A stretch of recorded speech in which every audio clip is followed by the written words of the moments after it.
picture a stone wall. It's ancient, weathered, and it perfectly divides two neighborhoods that just couldn't be more different. Right. On one side of this wall, you have brightly painted, beautiful homes, and on the other side, nothing but mud brick dwellings baking in the sun. A pretty stark contrast. Oh, completely. Now, imagine a child from the mud brick side finding a little crack in that stone. They reach their hand through the gap to offer a toy to a child on the painted side. But before the exchange can even happen, an adult's hand just violently yanks the child back. Which is such a powerful image. It really is, because long before humans ever drew lines on a map or crowned kings, we built these invisible walls. And worse, we taught our children never to cross them. Yeah, we really did. So welcome to today's deep dive. Today, we are pulling from this absolutely fascinating documentary script and research dossier. It's titled Episode 3, Caste, Class, and the Invention of Social Order. It's a heavy one, but so good.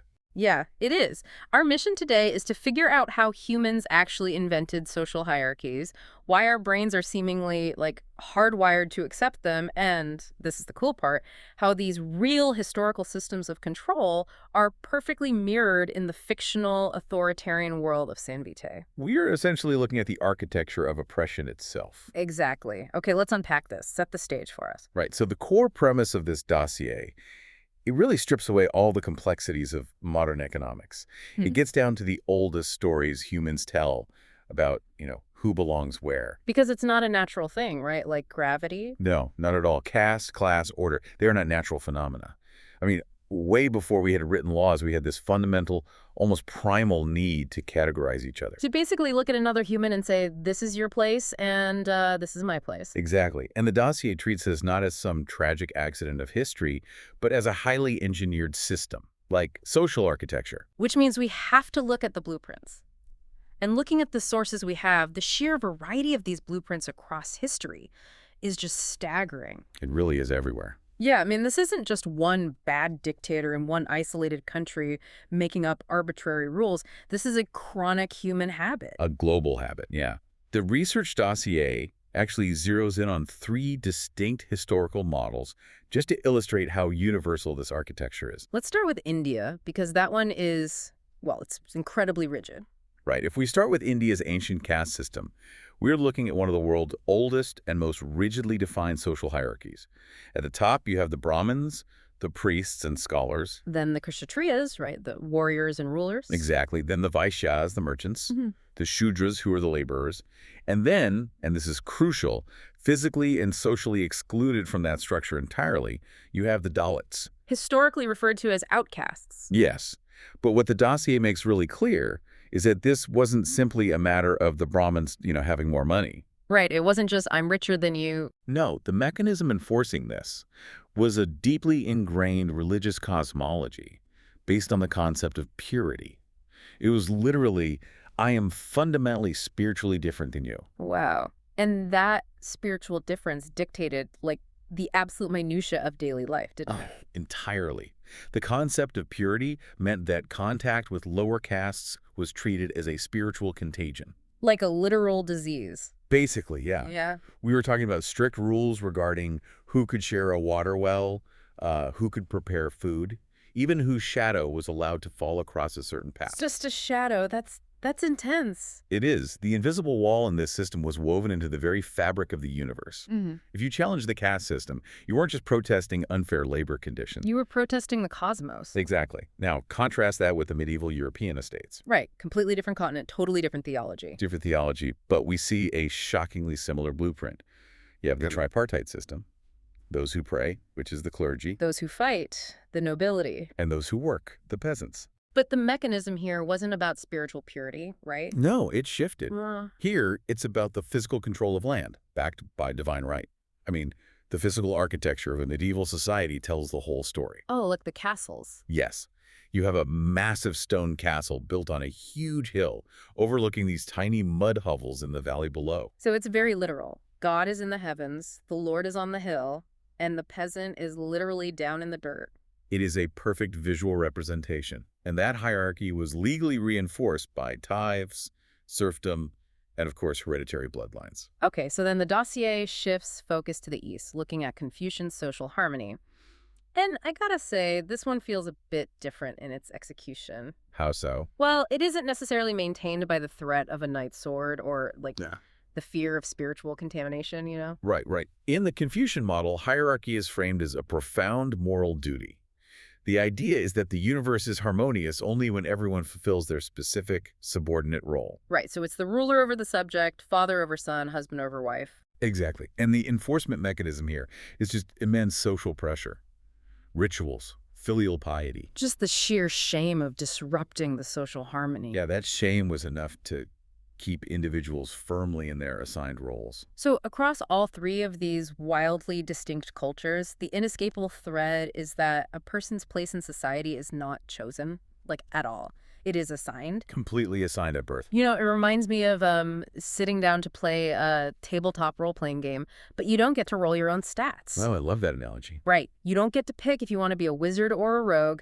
The game master just hands you a pre-filled character sheet, points to a mud brick house on the map and says, here you go. You have 0 gold, your charisma is terrible, and you're going to farm boot for the rest of your life. Enjoy the campaign. And the dungeon master in this scenario is society. And the rule book was written by the people who already have all the gold. Exactly. You have absolutely no mechanism within the rules of the game to ever level up out of that starting class. Your descendants will just inherit that exact same character sheet. Yep. Game over before it starts. So this brings up my big question.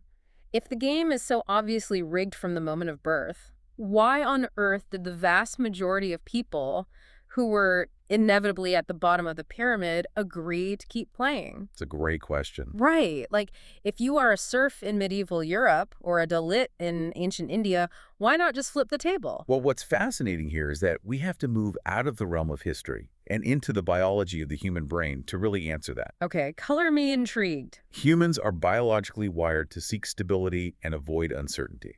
I mean, in our ancestral environment, uncertainty usually meant death. Right, if you didn't know what was lurking in the bushes, you got eaten. Exactly, you didn't survive. So the human brain evolved to be this incredible energy conservation machine, and processing chaos requires a massive amount of cognitive energy. Okay, I see where this is going. So tradition steps in as, like, a cognitive shortcut. Yes, tradition is just a set of pre-written rules that basically says, hey, this is how we survived yesterday, so this is how we must live today. It's a survival tactic. It acts as a psychological shield against the terrifying unknown. I mean, tearing down the caste system or overthrowing the feudal lords means upending the entire known world. Even if the known world is oppressive and terrible. Precisely. The alternative, total societal collapse and chaos, feels biologically too dangerous to risk. Okay, that makes sense on a macro level, and I have to push back here. It is very easy for us to sit in a modern room and say, oh, people just craved stability. Fair enough. But a starving peasant paying, like, exorbitant taxes to a wealthy lord absolutely recognizes the unfairness of that transaction. Oh, undoubtedly. Or someone designated as an outcast because of their birth family has those flashes of realization where they think, this is completely made up. I mean, psychology alone isn't enough to prevent those light bulb moments from turning into a full-blown revolution. And you've hit on the exact reason why these systems require deep philosophical ideologies to survive.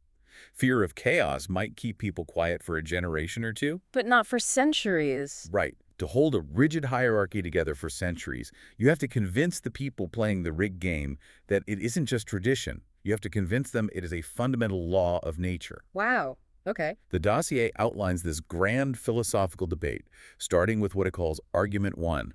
Order is necessary. Making the invisible wall feel like a literal law of physics. Exactly. And we see this perfectly in Plato's Republic. Oh, Plato. What did he say? Well, Plato argued for a society managed by philosopher kings. And to keep everyone in line, he proposed something called the myth of the metals. Wait, I remember this. Yeah.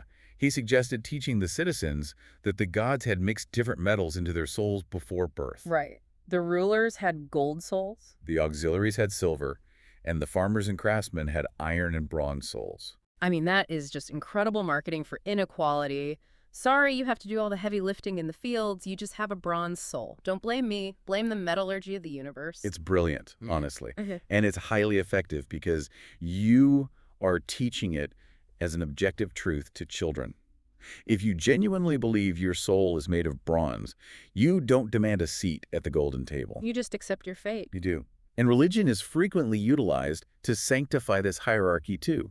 When you frame class as God's divine will, sacredness becomes a mask for power. So challenging the king or the priest isn't just a political dispute over, resources. No, it is a heresy. It's the ultimate trump card. But Right. the dossier also highlights the counter-narrative, right? What it calls argument two, order is constructed. Yes.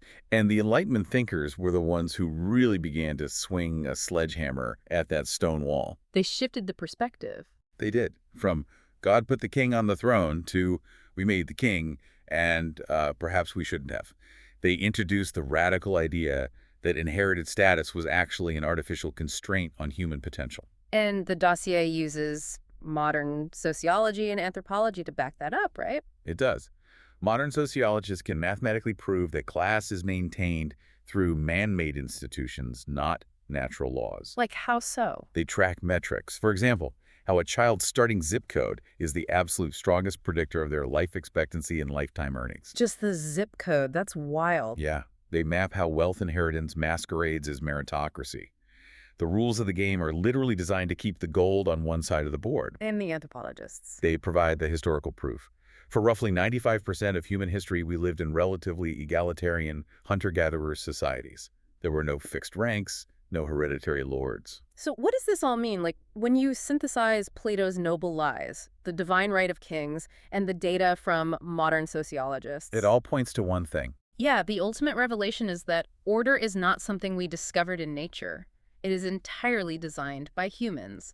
It is an architecture drawn up by someone specifically to benefit someone. And this realization is deeply unsettling because it forces us to look at our own modern architecture. Yeah, it really makes you look around. But the dossier does something very clever here. Instead of forcing us to immediately confront our own biases, it transitions to the fictional world of San Vitae. Here's where it gets really interesting, because everything we've just unpacked about real-world oppression and centuries of suffering is, well, incredibly heavy. Very heavy. But fiction gives us a safe testing ground.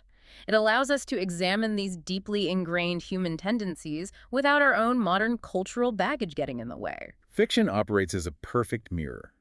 In the world of San Vitae, the core conflict is between the ruling class, the Sanitary, and the oppressed class, the Humanes. The magical elite versus the non-magical folks. Exactly. And the dynamic between them is a textbook, beat-by-beat application of the caste logic we just discussed. The invisible walls in that world are practically glowing.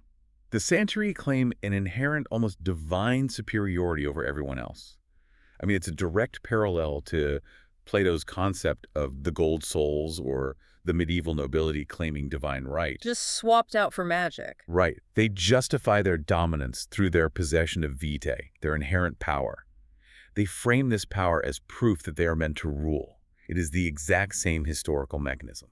Taking a difference, whether it's land, military might, or in this case, a magical power, and elevating it to a cosmic mandate. Spot on. But the truly tragic element of the book, and the part that aligns so perfectly with the psychology of tradition we talked about earlier, is how the Humanes react to this. It's heartbreaking. They internalize their assigned inferior place. The oppressive system in San Vitae persists generation after generation, not because the Sanitary are physically holding a sword to the throat of every single Humanes every second of the day. Right, they don't have to. Exactly. It persists because the inferiority is taught, and eventually the Humanes police themselves. It's the child's hand being yanked back by the adult. Precisely that image. The Sanitary use specific rituals, cultural narratives, and brutal enforcement mechanisms to constantly remind the Humanes of their lower status. But the real victory of the oppressor is when the oppressed start believing they deserve the mud brick side of the wall. Yes. If one Humanes tries to step out of line, often it is another Humanes who pulls them back. Because stepping out of line threatens the fragile, terrible stability they rely on to survive. Exactly. They fall into the trap of mistaking the fossilized memory of their subjugation for an absolute law of their universe. Man. You know, as a listener or a reader, when you watch the characters in San Vitae navigate this completely constructed, unfair system, when you see the Sanitary Council wielding their vitae without an ounce of humanity, or when you watch the Humanes struggling under the crushing weight of that internalized inferiority, it does something to your brain. It really does. You realize that the Sanitaries aren't just fantasy villains wearing dark cloaks. They are representations of the exact historical mechanisms we've seen in ancient India and medieval Europe. It strips away our blinders. We look at a fantasy world, and our sense of justice is immediately triggered. We easily say, well, that system is obviously unjust, artificial, and needs to be dismantled. Right, it's so obvious from the outside. But the genius of using fiction as a decoder ring is that it trains our brain to turn that exact same critical lens back on our own reality. Which brings us to the ultimate, inescapable takeaway from this research dossier. If we pull back from the Brahmins and the Dalits, from the feudal lords and the peasants, and from the fictional cities of San Vitae, What's the core truth? the core truth is this. Caste and class systems are not ancient truths. They are ancient inventions. The text explicitly warns us about the danger of forgetting this. When humans mistake tradition for truth, inequality becomes destiny. Such a powerful line. We lock ourselves into rigid structures, we defend the invisible walls, simply because we forgot that human hands were the ones that placed the stones there in the first place. But there is an incredibly empowering flip side to tearing down that illusion. Oh, absolutely.